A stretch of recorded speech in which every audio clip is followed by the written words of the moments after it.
Como ya lo decía el maestro Aureliano, esta unidad se creó el año pasado.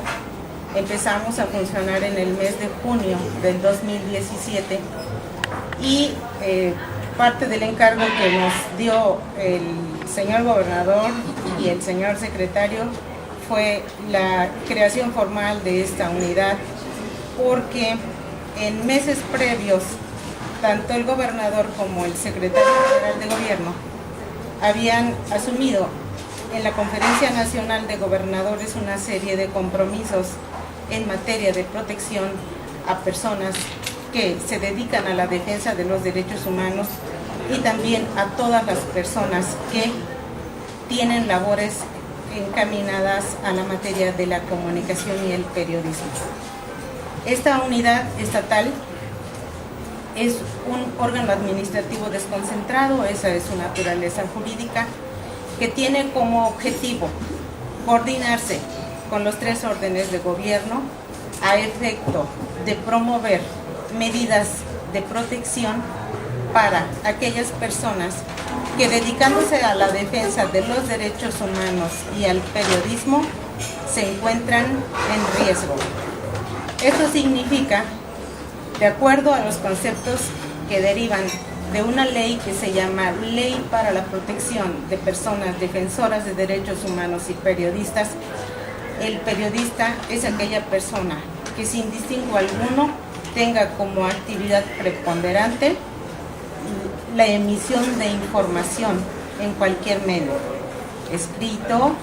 hablado, hoy con las nuevas tecnologías de la información, también desde las plataformas electrónicas. Y en la defensa de los derechos humanos, toda aquella persona o grupo de personas que tengan como actividad principal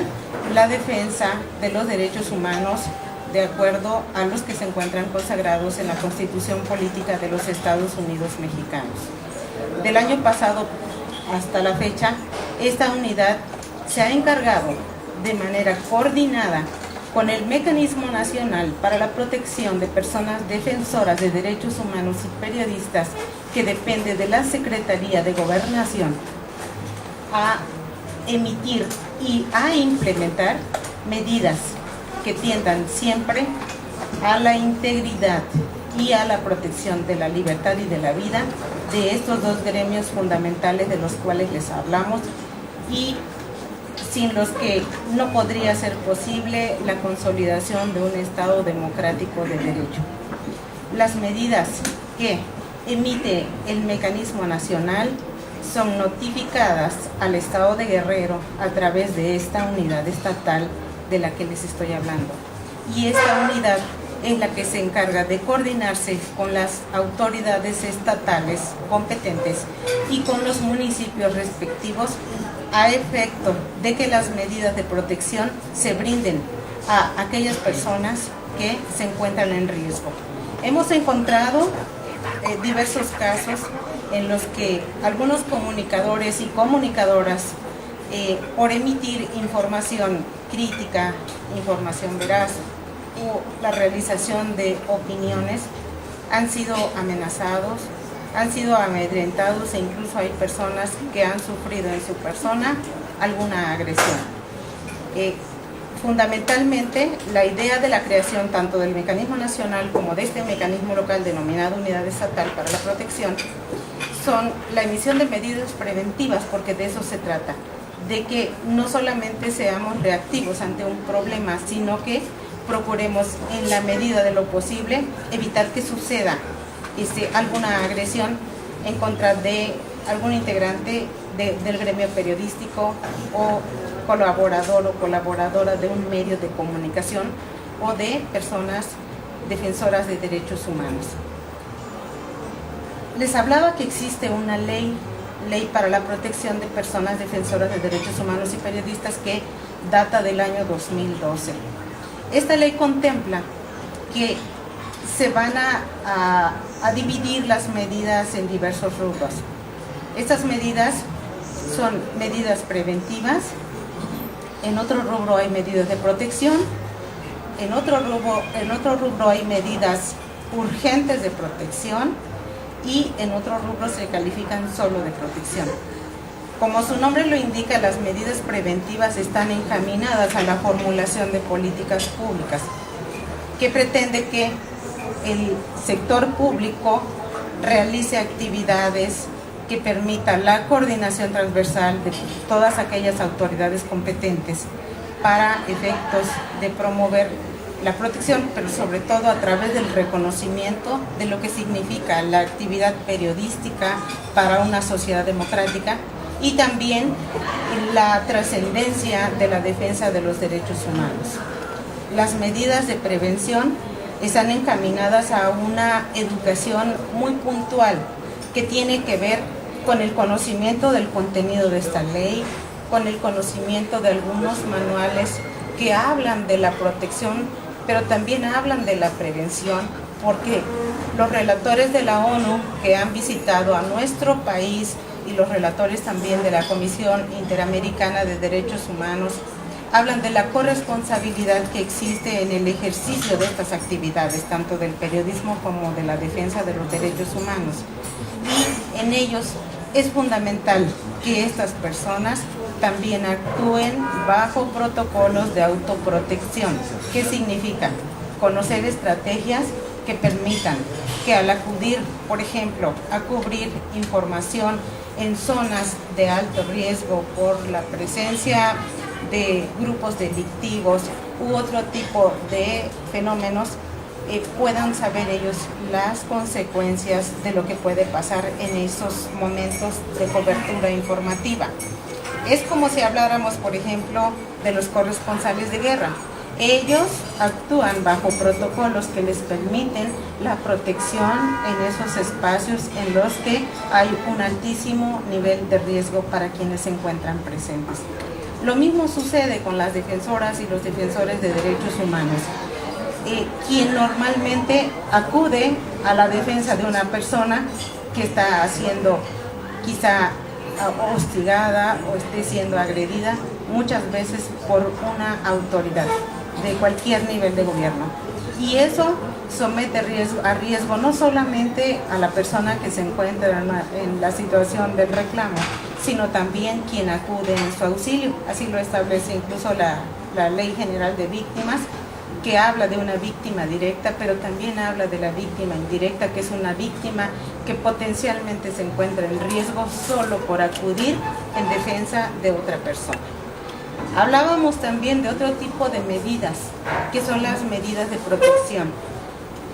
La ley establece una serie de apoyos y de ayudas para quien se encuentra en riesgo por motivo de estas labores.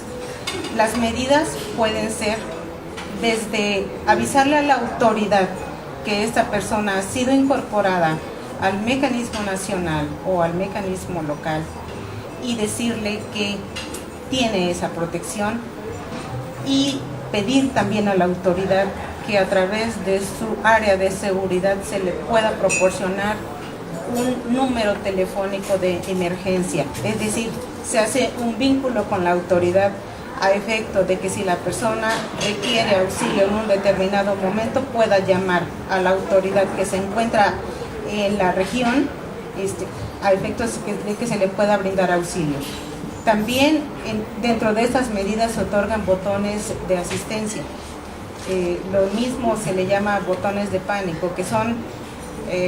unos dispositivos electrónicos que funcionan prácticamente como celulares, pero son unos aparatos pues más pequeños, todavía prácticamente a la mitad de un teléfono normal.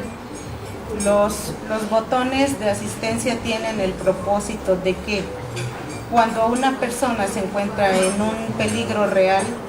pueda presionar el dispositivo. Evidentemente son capacitados en el uso del dispositivo y ellos tendrán, dependiendo de la circunstancia, la oportunidad de avisar a la empresa proveedora del servicio, al propio mecanismo nacional, a alguna autoridad local vinculada al botón de asistencia o a una persona de su absoluta confianza para que sepa que está sintiendo un peligro en ese momento. Si la persona no pudo accionar el botón de pánico, o botón de asistencia. Este dispositivo tiene una localización satelital que permite definir hasta qué territorio o en una circunferencia aproximada de 5 kilómetros estuvo él por última ocasión o donde se perdió el rastro del botón. Estos dispositivos, si bien no garantizan de una manera integral la seguridad o la integridad de una persona, sí son ayudas que permiten de manera integral, con otro tipo de medidas, poder brindar auxilio preventivo, pero también un auxilio en un momento real de peligro. Otro tipo de medidas pueden ser las que la ley llama medidas de infraestructura. Esto significa que se puede mejorar tanto la seguridad en el lugar donde se desempeña el trabajo, la oficina de un medio de comunicación, un medio periodístico, o la oficina de un grupo o de una persona que se dedica a la defensa de los derechos humanos, o se puede mejorar la estructura física del domicilio personal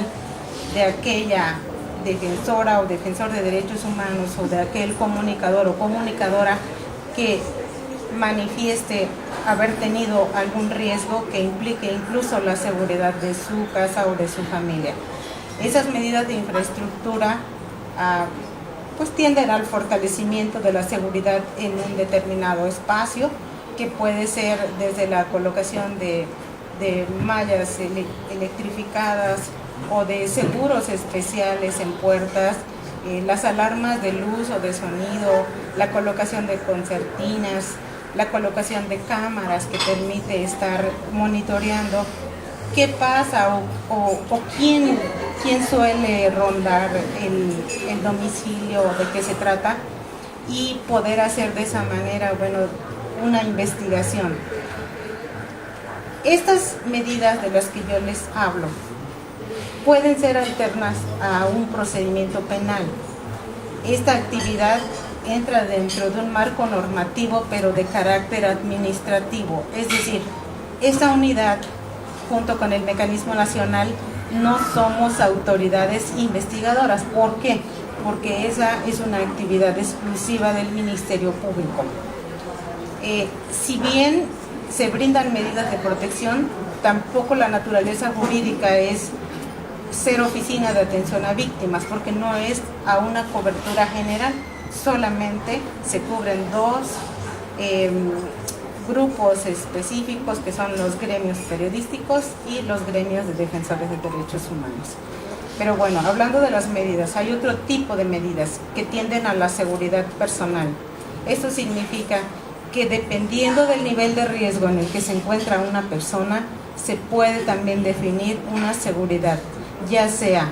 la presencia de rondines policiales en el lugar de trabajo o en el domicilio habitual de la persona, o si el riesgo es muy elevado, porque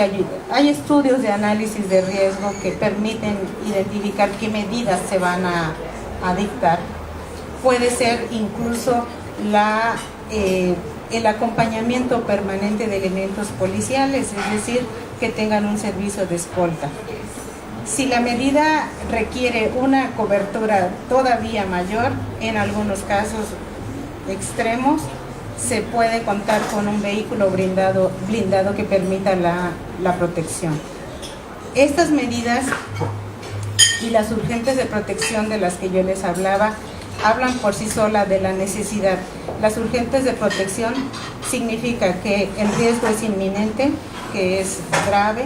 y eso generará normalmente medidas de seguridad que permitirá